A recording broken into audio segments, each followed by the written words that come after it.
He had the voice of an angel and the talent of a superstar. But Bobby Debarge's story was anything but heavenly. Once the golden thread of Switch and later the famed Debarge family band, Bobby seemed destined for greatness. Yet behind the music, his life unraveled into heartbreak, addiction, and a tragic end that shocked fans around the world.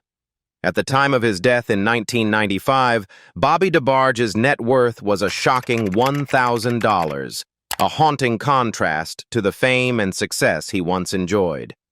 Today, his abandoned home stands as a silent witness to a life of extraordinary highs and devastating lows. Stay with us until the end, because we'll step inside Bobby Debarge's abandoned house, explore the truth about his children and legacy, reveal the shocking details of his net worth, and uncover the heartbreaking story of his tragic death. The story of Bobby Debarge is one that will leave you questioning how such immense talent could be silenced so soon. When Bobby Debarge passed away on August 16, 1995, his net worth was tragically estimated at only $1,000. For a man whose voice powered million-selling records, the figure highlights not just personal struggles, but also the harsh realities of the music business. At his peak with Switch in the late 1970s, Bobby was at the center of a group that achieved commercial success. Switch's first two albums, Switch, 1978, and Switch 2, 1979, were both certified gold, each selling more than 500,000 copies. The single There'll Never Be, written and sung by Bobby, became an R&B classic and generated significant revenue for Motown. On top of that, I Call Your Name also brought in steady airplay royalties. Industry analysts estimate that between Switch and Debarge, Bobby's work helped generate millions of dollars in sales for Motown and its subsidiaries. Later, as part of the Debarge family group, Bobby contributed to the success of albums like Rhythm of the Night, 1985, which went platinum and sold over 1 million copies worldwide. Touring revenues in the mid-1980s also brought large sums. The group reportedly grossed hundreds of thousands of dollars per tour leg. In theory, Bobby should have left the decade with financial security, but the reality was starkly different. Motown's contracts at the time were notoriously one-sided. Artists were given advances that had to be repaid, and much of the album and touring revenue went to the label, management, and production costs. Even with albums selling 500,000 copies, the individual band members sometimes saw only modest checks, sometimes a few $1,000s per quarter in royalties. On top of this, Bobby's long battle with heroin and cocaine addiction drained whatever money he did make. Drugs, legal fees, and eventually a prison sentence for drug trafficking in 1988 destroyed his financial stability. Years behind bars meant no income, and his health declined rapidly due to HY5/AIDS, adding medical expenses to his burdens. By the time of his death, Bobby Debarge's financial empire had crumbled. What had once been millions flowing through record sales and tours left him with almost nothing. His story remains a painful example of how the combination of exploitative contracts, addiction, and personal tragedy can strip even the most gifted artist of everything. Robert Bobby Debarge Jr. was born on March 5, 1956, in Detroit, Michigan. His father, Robert Debarge Sr., was a white Army serviceman, while his mother, Etterline, was an African-American woman known for her gospel singing and songwriting. Behind the family image, however, lay deep dysfunction. Reports revealed that Robert Sr. fathered 5 other children with another woman while still married to Etterline. Bobby's childhood was marked by pain and trauma. His father was violent and abusive, both physically and emotionally, and robbed him of his innocence at a young age. These scars never truly left him. By the time he was 15, Bobby had been introduced to heroin, a drug that would hold him captive for the rest of his life. In the early 1970s, after his parents separated and divorced, Bobby and his siblings moved with their mother to Grand Rapids, Michigan. Though the home was free from their father's violence, the memories of abuse haunted Bobby. Yet even in the midst of turmoil, his natural musical ability shone through. He displayed a gift for playing multiple instruments, and his soaring vocals set him apart. Alongside his younger brother Tommy, Bobby began performing in local bands, determined to carve out a path in music. By 1975, Bobby's talent had caught the attention of his former schoolmate, Gregory Williams. The two joined forces in Grand Rapids, forming a group of musicians who shared the dream of breaking into the industry. Their big chance came when they auditioned for White Heat, the backing band for Barry White. The audition was a success, and they released their first album later that year. The opportunity was short-lived. Heavy tax issues forced Barry White to cut ties with most of his musicians, leaving the group adrift. But Bobby and his bandmates weren't finished. In 1976, they rebranded themselves as Hot Ice and recorded an album of the same name, featuring the track Please Don't Let Me Go, which Bobby both wrote and performed. His falsetto vocals and piano work stood out as the album's highlight. The record was first released in Europe before eventually making its way to the US and Canada under the new title Smash.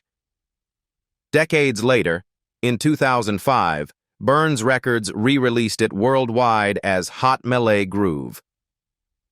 Despite these accomplishments, Bobby felt his career had not yet taken off as he hoped. Frustrated and disillusioned, he slipped further into substance use, a battle that would shadow even his brightest moments in music. When White Heat disbanded, Gregory Williams refused to let the dream die. Staying in Akron, he began forming a new group and pulled together musicians like Philip Ingram, Tommy Debarge, and Jody Sims. Gregory recorded a demo and took it to Motown Records, hoping to land the kind of deal every young artist dreamed of. The group decided to call themselves Switch, a name that perfectly described their versatility, since every member could play multiple instruments with ease. Gregory then extended an invitation to Bobby Debarge, but with one condition: he had to walk away from drugs. Bobby agreed, recognizing that this was his chance to finally achieve stardom. In 1978, Motown signed Switch, with both Bobby and Tommy Debarge now in the lineup. That same year, they released their debut album, which included There'll Never Be, a song written by Bobby and produced by Jermaine Jackson. The single was a massive hit, sending the record gold and putting the band firmly on the map. The album also featured I Wanna Be Closer, with Bobby and Philip Ingram sharing lead vocals. Switch's momentum carried into 1979 with Switch 2, also produced by Jermaine Jackson. The album reached gold status and featured another signature Bobby Debarge song, I Call Your Name. Within a short time, Switch had become one of Motown's brightest acts, admired for their tight musicianship and for Bobby's soaring falsetto that could move effortlessly across octaves. By 1980, Switch released their third album, This Is My Dream, co-produced by Bobby, Gregory Williams, and Jody Sims. Like the earlier records, it went gold, powered by the hit Love Over and Over Again. But behind the success, Bobby had relapsed. His cocaine use deepened, straining relationships within the group.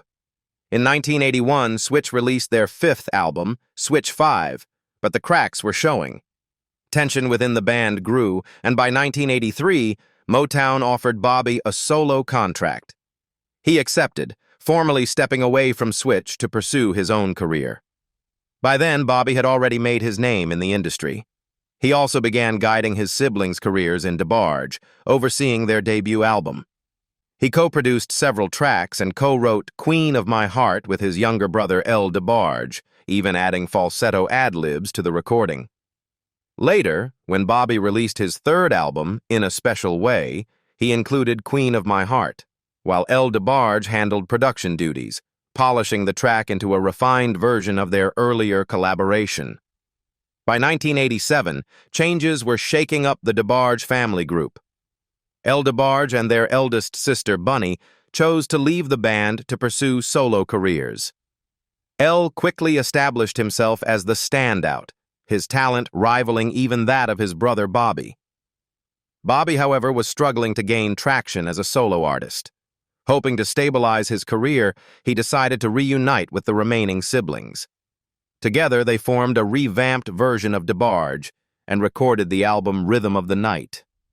On the project, Bobby and his younger brother James shared lead vocal duties, giving Bobby a chance to shine again. For a moment, it seemed as though he had found a fresh start, but that fragile stability didn't last. In 1988, while in Grand Rapids, Michigan, Bobby was arrested for drug trafficking. The charges led to a 5-year sentence in a Wisconsin prison. When he was finally released, Bobby attempted to return to music. He recorded new material and performed at various events, trying to rebuild a career that had been interrupted. Yet behind the stage lights, he was facing an even greater battle. During this time, Bobby was diagnosed with AIDS. Reports suggested he contracted the virus in the late 1980s before his prison sentence. His health began to decline rapidly, but he pressed on with his music.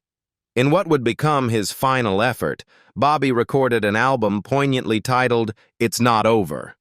He worked on the project while already gravely ill, determined to leave behind one last piece of his artistry. Tragically, Bobby never lived to see the album's release. It was sold independently after his death, a haunting reminder of both his extraordinary talent and the battles that consumed his life. During his rise with Switch, Bobby Debarge became romantically linked to LaToya Jackson, the 5th child of the famous Jackson family. Their connection even found its way into his music. In the Switch ballad, You and I, Bobby referenced LaToya's song Nighttime Lover, crafting the track almost as a response to her work. But while their relationship drew attention, Bobby's feelings for LaToya eventually faded, and the two quietly parted ways. The Debarge and Jackson families would cross paths again through Bobby's younger brother James. James married Janet Jackson in the mid-1980s, but their union was short-lived, annulled less than a year later. Bobby eventually settled down with a woman named Terry. The two married on December 10, 1990, and together they welcomed 2 children, Christian and Bobby. Despite his personal struggles, fatherhood became an important part of his life. Still, Bobby's private life was often the subject of speculation.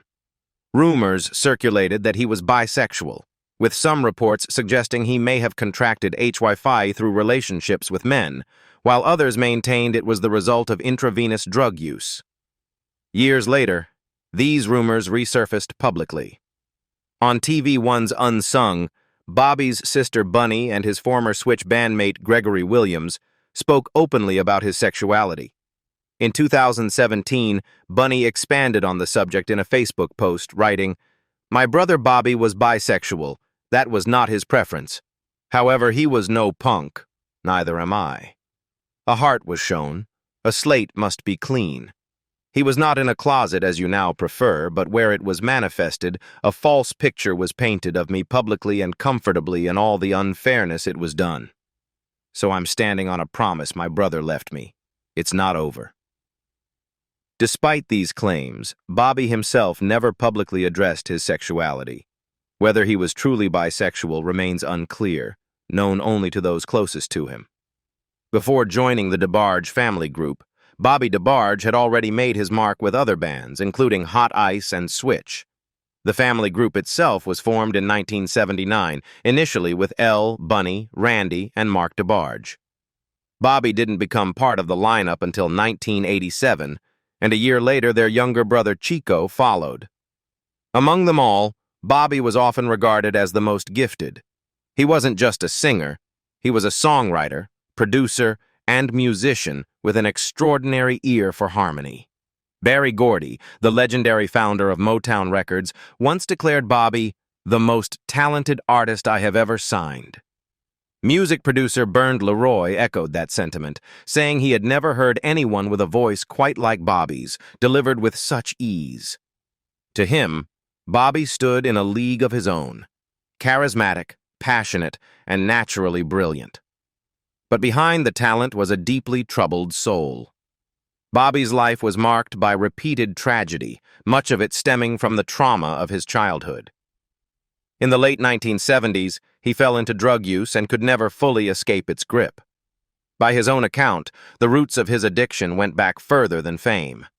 Bobby admitted that his father, Robert Debarge Sr., had abused him as a child, a revelation later confirmed by his brother Chico. Some suggested that Bobby's struggles came from the pressures and temptations of stardom, but the truth was more painful. His descent into addiction began long before the spotlight, by the time he was just 15 years old. Among all of the Debarge siblings, Bobby was the first to fall prey to addiction. What began as experimentation in his teenage years quickly grew into a destructive habit he could not shake. It became a monster that followed him relentlessly, undermining his brilliance and eventually consuming his future. According to Vibe magazine, Bobby's drug use began while he was still a teenager, recording and performing with Switch. At the time, he was one of the group's standout lead singers, sharing vocal duties with Philip Ingram. Switch was unlike most bands. Every member could sing and play multiple instruments, which gave them a unique edge. Bobby's falsetto soared over tracks while he also contributed on keyboards and drums. Yet even as his musical gifts dazzled audiences, drugs began tightening their grip on him behind the scenes. When Bobby later joined his siblings in the family group Debarge, his fate cast a shadow over what should have been their brightest era. In 1985, they released the hit Rhythm of the Night, a track that catapulted them into the mainstream. It seemed the family was destined for greatness, with their blend of soulful vocals and pop-friendly hooks.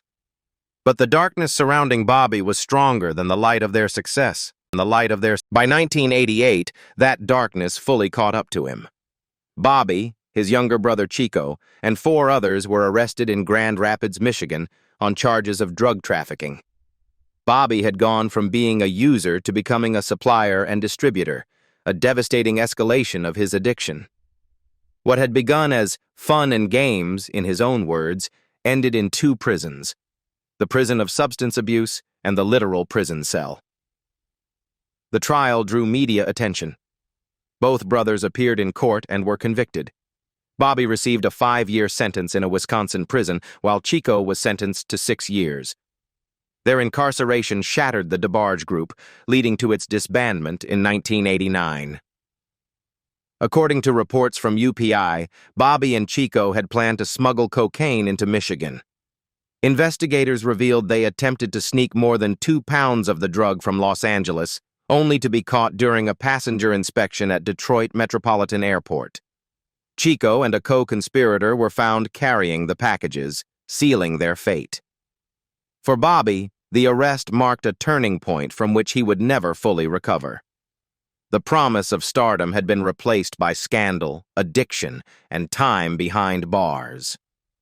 While serving his prison sentence in the late 1980s, Bobby Debarge was dealt the most devastating blow of his life. According to his former bandmate Gregory Williams, it was behind bars that Bobby learned he was HIV positive. For a man already battling addiction and carrying the scars of a traumatic childhood, the diagnosis was crushing. His final years were later described as nothing short of hell.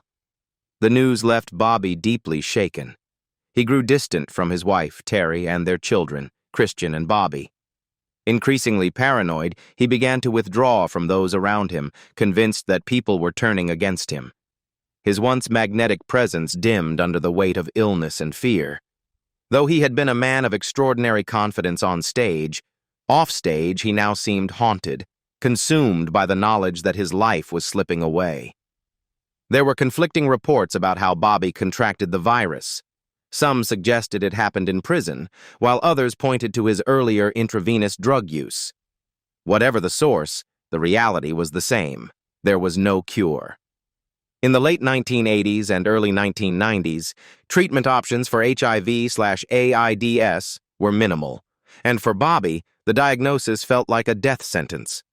Gregory Williams later reflected on his friend's decline, describing Bobby as a deeply sensitive and withdrawn soul, scarred not only by his illness, but also by years of abuse at the hands of his father. Drugs had long been his only escape, and now they left him even more vulnerable. Despite his worsening health, Bobby clung to music. Before his death, he poured his remaining strength into recording one final album, poignantly titled, "It's Not Over." It was as though he was trying to send a message that his music would outlive his suffering, even if he would not. But Bobby himself seemed to understand that his time was limited. As his condition deteriorated, his family made the painful decision to place him in a hospice in Grand Rapids. There, the once brilliant falsetto of Switch and Debarge spent his final days, his body failing, but his legacy already sealed in the music he left behind. On August 16, 1995, the music world lost one of its most gifted yet troubled voices. Bobby Debarge passed away at just 39 years old. The official cause of death was AIDS-related complications, though many who knew his story also pointed to the years of heavy drug use that had weakened his body and spirit. His death came only 2 weeks after the release of his final album, It's Not Over, a title that now felt hauntingly prophetic. Bobby's body was laid to rest in Grand Rapids, Michigan, at Garfield Park Cemetery. The city had been both a refuge and a reminder of his struggles, and it became his final resting place. His passing left a deep void in his family, who spoke openly about the impact Bobby had on their lives and careers. Debarge, who would go on to have the most visible solo career, acknowledged that it was Bobby who had set the foundation. "Bobby was the real star," El said. "He taught me everything I know about music." He was a musical genius. Without Bobby, there wouldn't be Debarge. He was the heart and soul of our music. His sister Bunny reflected not only on Bobby's brilliance but also on his battles. "We all had our struggles," she admitted, "but Bobby's were the hardest." His addiction took a toll on him and on all of us. James Debarge remembered his brother's magnetic energy. "Bobby had this incredible presence," he said. "When he walked into a room, you felt it." On stage, he was mesmerizing. Though Bobby's life ended too soon, his legacy continued through his children and the wider Debarge family. His son, Bobby Debarge III, followed in his father's footsteps and pursued a career in music. Alongside his cousins, Christina Debarge, daughter of James, Andrew Debarge, son of Tommy, and El Debarge Jr., son of El, they carried forward the family's musical torch into a new generation. In the years following Bobby Debarge's death, his family began to confirm rumors that had long surrounded them.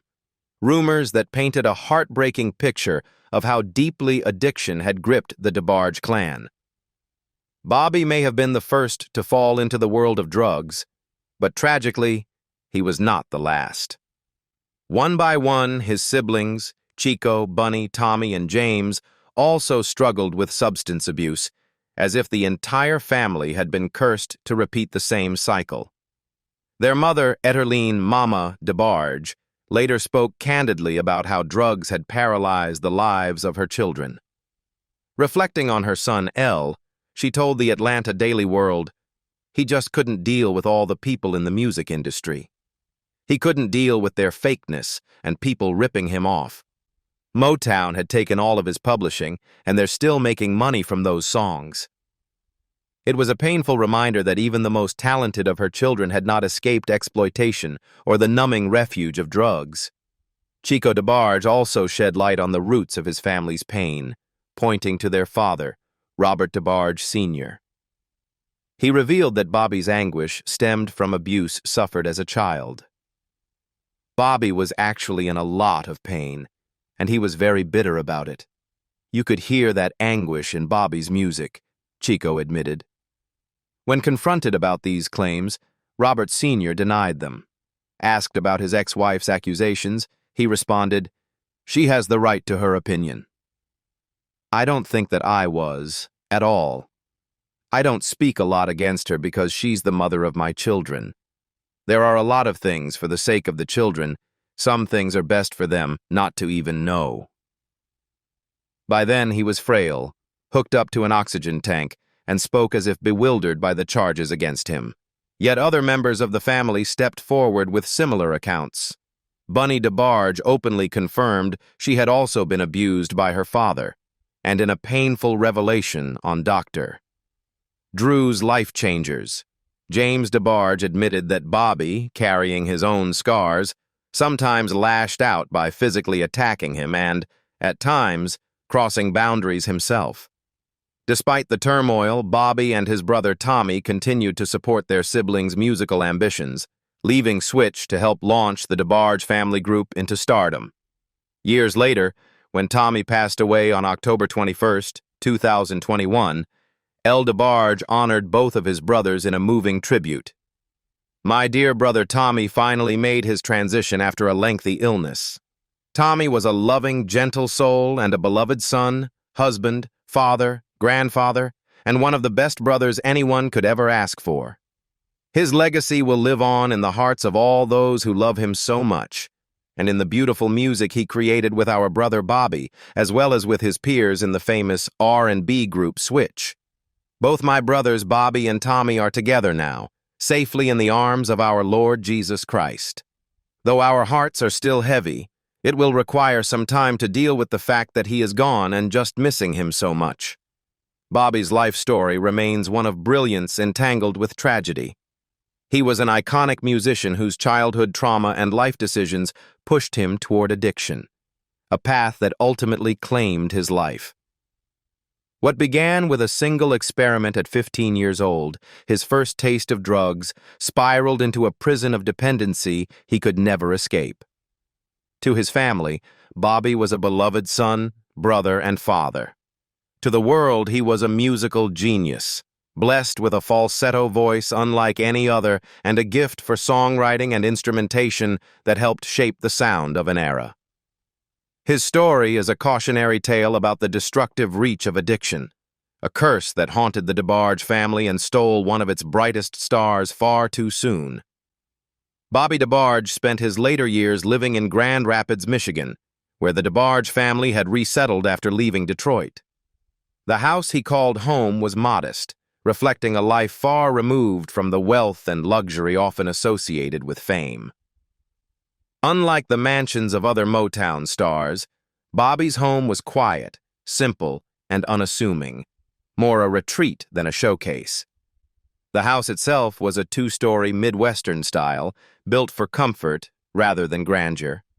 It had a wide front porch, a yard edged with trees, and an interior that carried the warmth of family life. Music often filled its rooms, as Bobby continued writing and recording even in his darkest years. It was here that his children played, and where he tried to find balance between his personal demons and his role as a father. Today, the house stands as a quiet relic of his life. Time and neglect have taken their toll, leaving it worn and faded but still echoing with the history of the man who once lived there. To neighbors, it's just another house in Grand Rapids. But to fans, it remains a symbol of Bobby Debarge's brilliance, struggles, and the fragile line between stardom and tragedy.